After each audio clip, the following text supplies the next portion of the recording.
kita punya tanggung jawab besar di sini. Pertanian di Samarinda harus berkembang. Kita juga harus memastikan keberlanjutannya.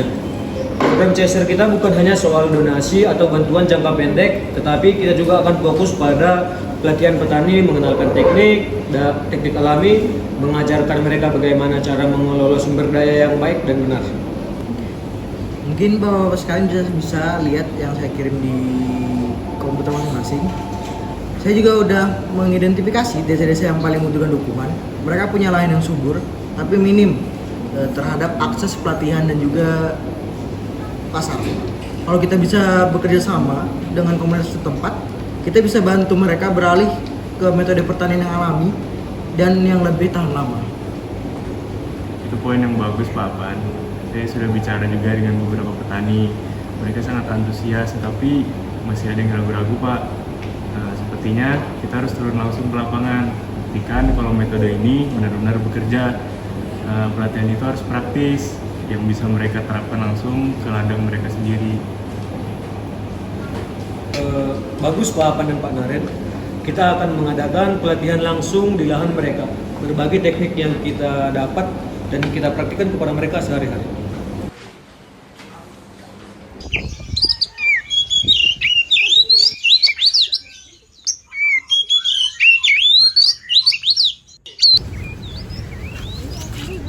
Assalamualaikum Bapak Ibu.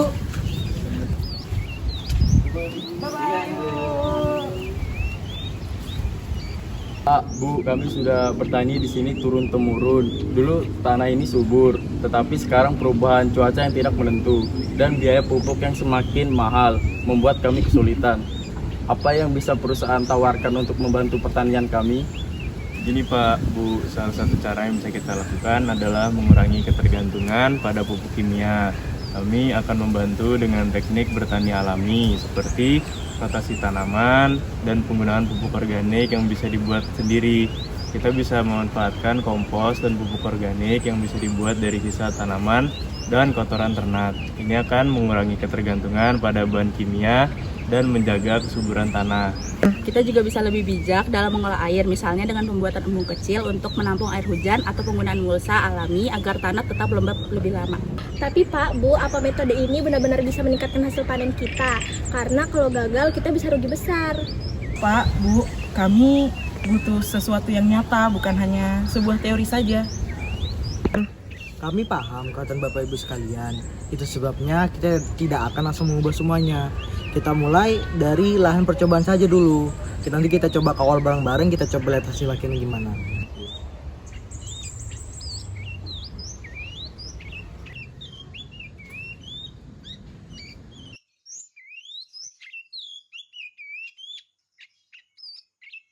Kita nggak perlu selalu bergantung pada pupuk kimia Bapak Ibu. Alam sudah menyediakan semua yang kita butuhkan. Misalnya kotoran ternak, dedaunan kering, dan sisa makanan ini.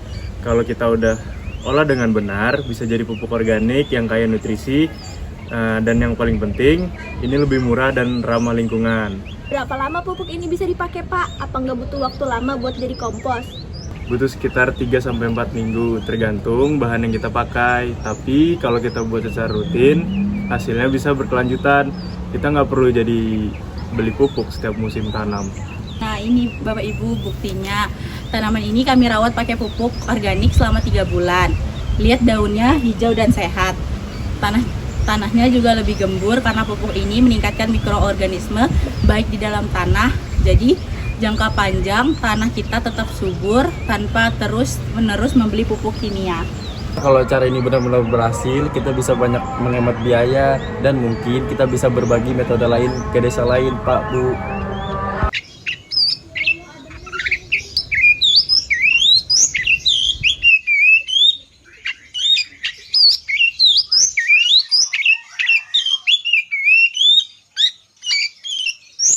Ini Pak, daunnya lebar-lebar dan warna hijaunya lebih cerah. Selain sayuran hijau, tomat dan wortelnya juga terlihat segar-segar Pak. Dan rasanya juga jauh lebih enak, kata pembeli di pasar. Kualitasnya jauh lebih bagus dibanding sebelumnya. Alhamdulillah Bapak Ibu, metode ini berhasil ya.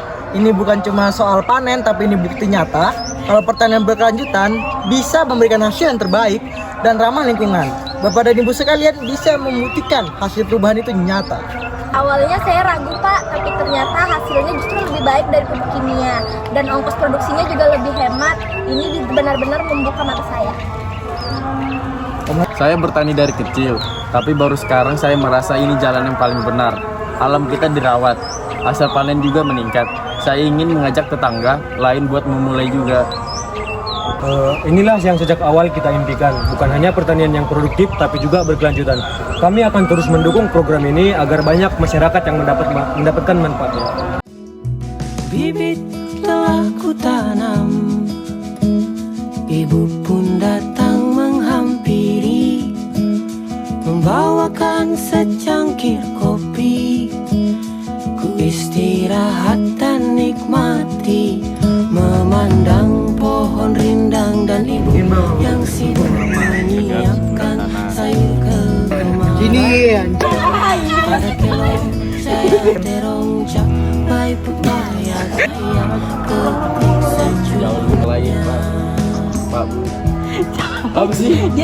matahari Tangga-tangga lain boleh juga.